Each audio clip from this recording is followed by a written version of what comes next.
Telugu heroine కు విడాకులు, social మీడియాలో పెళ్లి ఫోటోలు మాయం. ఇటీవల కాలంలో విడాకులు తీసుకునే వారి సంఖ్య ఎక్కువగానే ఉంది. అందులోనూ సెలబ్రిటీల గురించి అయితే ప్రత్యేకంగా చెప్పాల్సిన పనే లేకుండా పోయింది. ఏ రోజు ఏ సెలబ్రిటీ విడాకుల గురించి ప్రకటిస్తారో అనే విధంగా పరిస్థితి మారిపోయింది. సినిమా షూటింగ్ సమయంలో ప్రేమించి పెళ్లి చేసుకోవడం, ఆ తర్వాత ఒకరినొకరు అర్థం చేసుకోలేక, కలిసి ఉండలేక విడాకుల బాట పడుతున్నారు.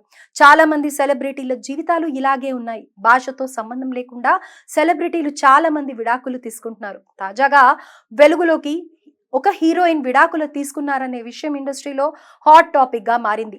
ఆ హీరోయిన్ మరెవరూ కాదు, స్వాతి. తొలుత బుల్లితెర యాంకర్ గా స్వాతి కెరియర్ ప్రారంభించింది. కలర్స్ ప్రోగ్రామ్ ద్వారా స్వాతి ఫుల్ పాపులారిటీ సంపాదించుకుంది. ఈ కార్యక్రమం ద్వారా ఆమెకి తగిన గుర్తింపు వల్లే ఆమెకి కలర్స్ స్వాతి అనే పేరు స్థిరపడింది. ఈ కార్యక్రమం ద్వారా ఆమె తెలుగు ప్రేక్షకులకి ఎంతో దగ్గరైంది.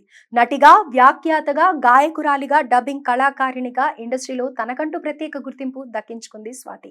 తన సినీ కెరియర్ ను కృష్ణవంశీ దర్శకత్వంలో వచ్చిన డేంజర్ చిత్రంతో ప్రారంభించింది. తర్వాత వెంకటేష్ కథానాయకుడిగా వచ్చిన ఆడవారి మాటలకు అర్థాలే వేరులే సినిమాలో సహాయ పాత్రలు నటించింది.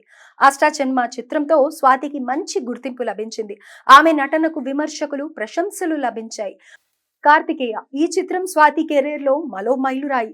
ఈ సినిమాలో ఆమె నటనకు ప్రేక్షకులు ఫిదా అయ్యారు. Jump Jilani, Breakup, Ladies and Gentlemen, Chitrangada, Simba మొదలగు సినిమాల్లో స్వాతి నటించారు. ఇదిలా ఉంటే స్వాతి వ్యక్తిగత జీవితం గురించి అనేక వార్తలు నెట్టింట వైరల్ అవుతున్నాయి. స్వాతి 2018లో వికాస్ వాసు అనే వ్యక్తిని వివాహం చేసుకున్నారు. ఆయన ఒక పైలట్. వీరి వివాహం చాలా గ్రాండ్ గా జరిగింది. పెళ్లి తర్వాత స్వాతి సినిమాలకు దూరంగా ఉంటూ కుటుంబాన్ని చూసుకుంటున్నారు. కానీ ఈ మధ్య కాలంలో స్వాతి గారి విడాకుల గురించి చాలా రూమర్లు వస్తున్నాయి. Social media